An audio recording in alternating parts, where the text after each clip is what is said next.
All right. We are one day away from a fight that I've been looking forward to so much. Forgive me. Got caught on my chest leading into this video. And that is Tony Harrison versus Jermel Charlo, the rematch of one of the upsets of the year. And we're going to see whether or not Tony Harrison is, whether that was a one-off or whether he really is the superior fighter to Jermel Charlo. And he started off with a blast by swinging on Jermel Charlo in the last face-off.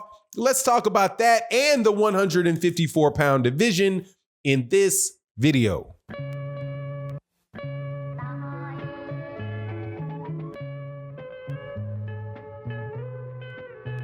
All right, welcome back to the channel. Subscribers, if you're not subscribed, please hit that button. Also, hit the join button if you're a longtime member of the channel. Also, want to say special thank you to the Patreon community. We got another Patreon video coming out today.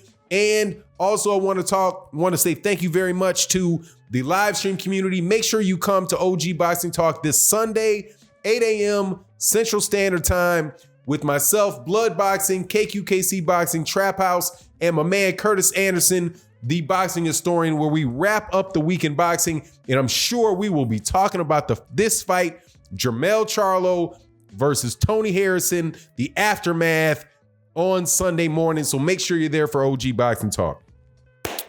Tony Harrison, Jermel Charlo, man, I'm telling you, I was really hot when this fight got postponed because Tony Harrison had a sprained ankle. This fight was supposed to happen several months ago. I was already supposed to be able to see this fight again. This fight was one of a very competitive fight where Tony Harrison, by unanimous decision, defeated Jermel Charlo and took his WBC 154-pound strap up off of him. I was watching the fight, and when they said unanimous decision and they announced Tony Harrison, honestly, man, I was shocked because I didn't see the fight that way. I guess I just didn't see it that way. Whole lot of people are out here talking about, oh, you know nothing about boxing if you didn't see that Tony Harrison dominated every second of that fight and it wasn't even close. Man, please. That fight was close. That fight, somebody could have said the fight went one way, somebody else could have said it went the other way. But at the end of the day, it doesn't matter because they gave the decision to Tony Harrison. You got to live with it. We're back in the ring for Jermel Charlo versus Tony Harrison in the year of the upset. Now, in the press conference, the last press conference, you could really see that these guys cannot stand each other. This is a situation where you have legitimate dislike between two people. This is not like mild dislike or mild agitation. Say, for example, Errol Spence Jr. versus Sean Porter. Errol Spence Jr. wanted to beat up Sean Porter. Sean Porter wanted to keep his belt and embarrass Errol Spence Jr. But at the core of it, there was not a real general disgust for one another. Other fights, you could see Anthony Joshua, and that was a big upset. Probably obviously the upset of the year was Anthony Joshua and Andy Ruiz. There was not a general dislike and disgust for one another in there. Deontay Wilder versus Luis Ortiz, same thing. Here, there is a legitimate dislike for one another that I have not seen in an evenly matched fight in a while. I've seen it in one where it was a mismatch last year with Terrence Crawford and Jose Benavidez where they couldn't stand each other. But these guys right here, they would fight in the middle of the street walking by. Like, these dudes just generally do not like each other. Now, that's not hard to happen with Jermel Charlo because his personality, it pretty much shows he don't like anybody. So other than his brother and maybe Errol Spence, maybe Derrick James. But other than that dude is high wire 24/7. But this fight is going to take place. I've got Jermel Charlo winning. And I think it's going to go to a decision. I don't think that this is going to be a knockout for Jermel Charlo. The biggest mistake Jermel Charlo could make and is trying to go for a knockout against Tony Harrison. I think he needs to try to win this fight on points. If the knockout comes, the knockout comes. Get Tony Harrison behind on the scorecard where he knows he's behind on that scorecard, and then have Tony Harrison have to come to you. If Tony Harrison have to come to you, then hey man, you can chin check this dude.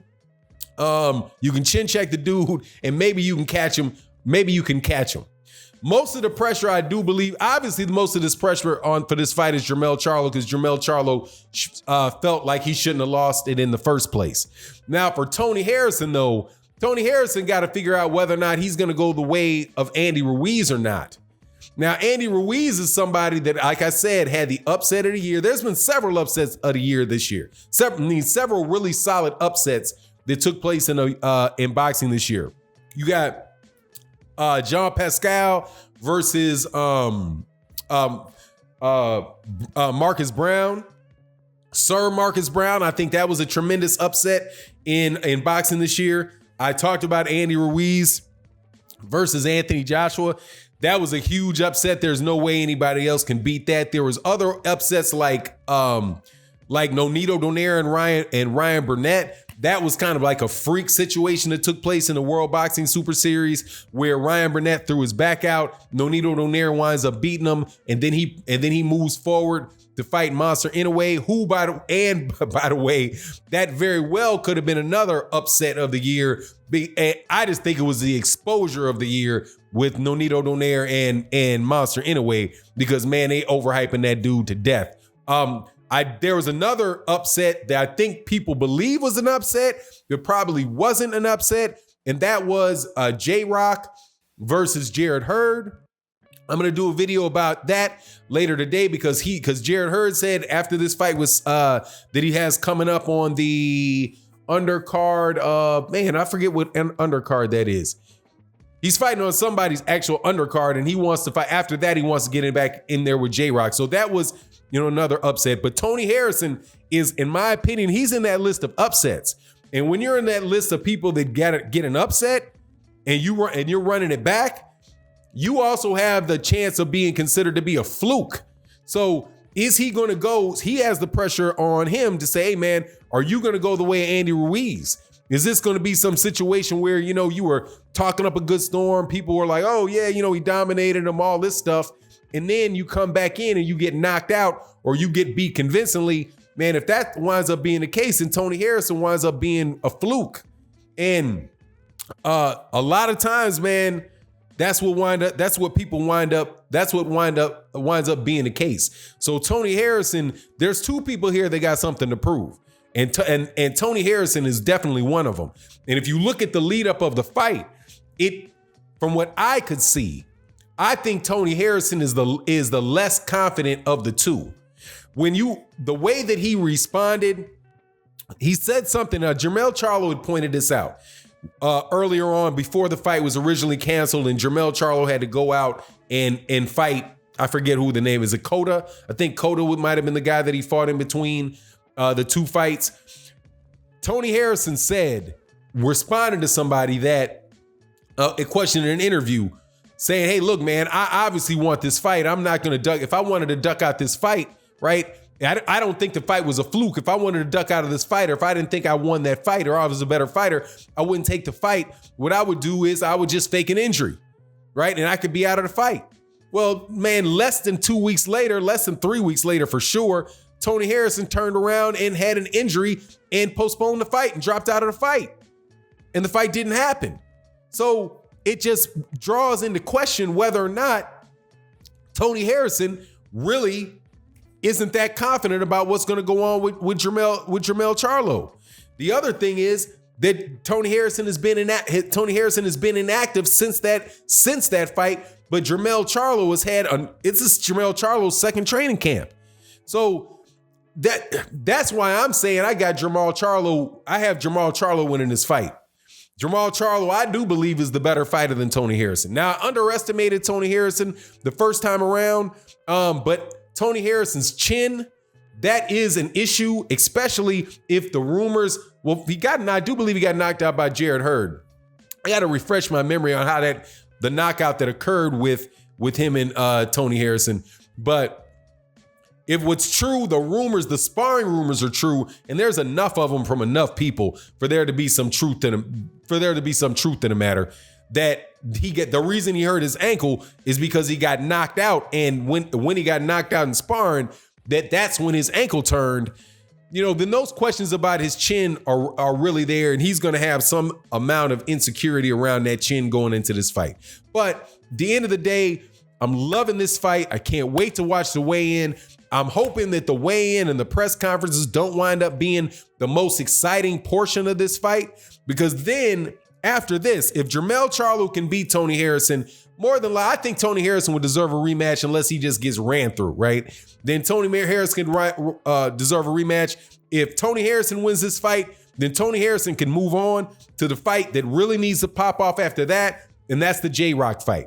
J-Rock, Julian Williams, the 154-pound champion. I do believe he owns the WBA and the IBF, the WBA and IBF 154-pound championship. Tony Harrison can move on. Tony Harrison can move on to that fight post haste, right? And Jermel, hey man, I don't know what to say, man. Your back's up against the wall on this, homie, because if you lose to Tony Harrison again, it's gonna be tough on J-Rock fighting you. Jared Hurd is definitely not going to want to fight you.